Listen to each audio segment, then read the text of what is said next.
But away from the conflict of Ukraine, tensions between Iran and Israel are also growing. Instead of fighting each other directly, they're settling scores in different countries. Last week, Israel allegedly struck an Iranian camp in Syria and killed 2 Iranian soldiers. On Sunday, Iran retaliated. It landed 12 missiles on the city of Erbil in Iraq. The targets were what Iran calls spying centers controlled by Israel. Iraq does not agree. It's accusing Iran of violating its sovereignty. It's a very complex story. Our next report tries to break it down for you. Sunday, the 13th of March. It's the middle of the night in Erbil, the capital of Iraq's Kurdistan region. Suddenly, a barrage of missiles rained down on the city. They land near a sprawling consulate complex owned by the United States of America. The offices of a Kurdish TV channel are also damaged. A total of 12 missiles hit the city. They light up the night skies. The explosions are heard from miles away. The Kurdish police spring into action. They rush to the site immediately, fearing an all-out terror attack. By the time they reach, the attacks stop. All that's left are damaged cars and window panes.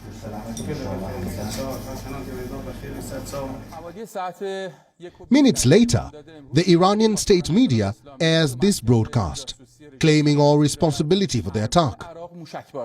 در پی جنایات اخیر رژیم جعلی صهیونیستی و اعلان قبلی مبنی بر بی‌پاسخ نگذاشتن جنایت‌ها و شرارت‌های این رژیم منحوس، دیشب مرکز راهبردی توطئه و شرارت صهیونیست‌ها مورد هدف موشک‌های قدرتمند و So who are the attacks aimed at? The United States, the government of Iraq, or the Kurdish rebel movement? None, says Tehran. It claims the targets were 2 strategic centers run by Israel. Why? Apparently to avenge the killing of 2 Iranian soldiers.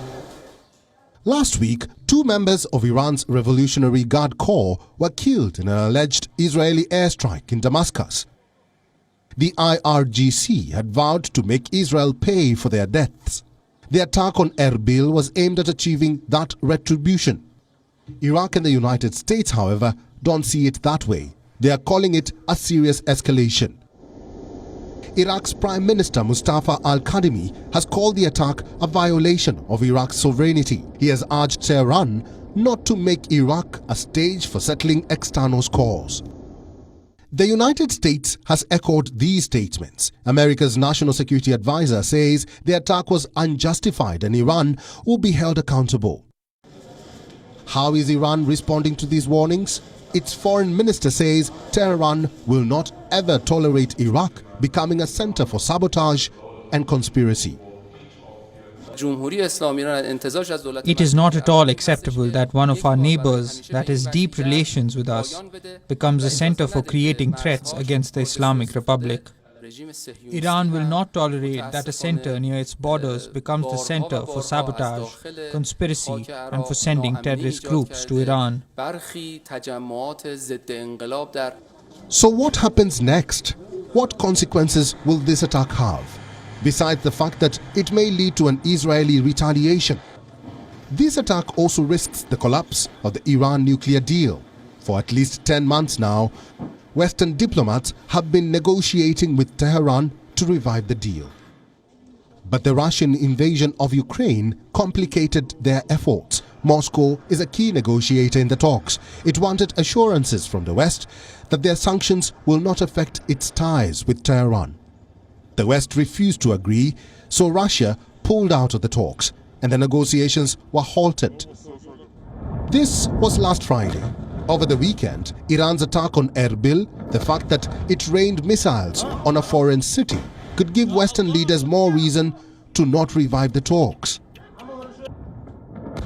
Bureau Report, WION, World is One.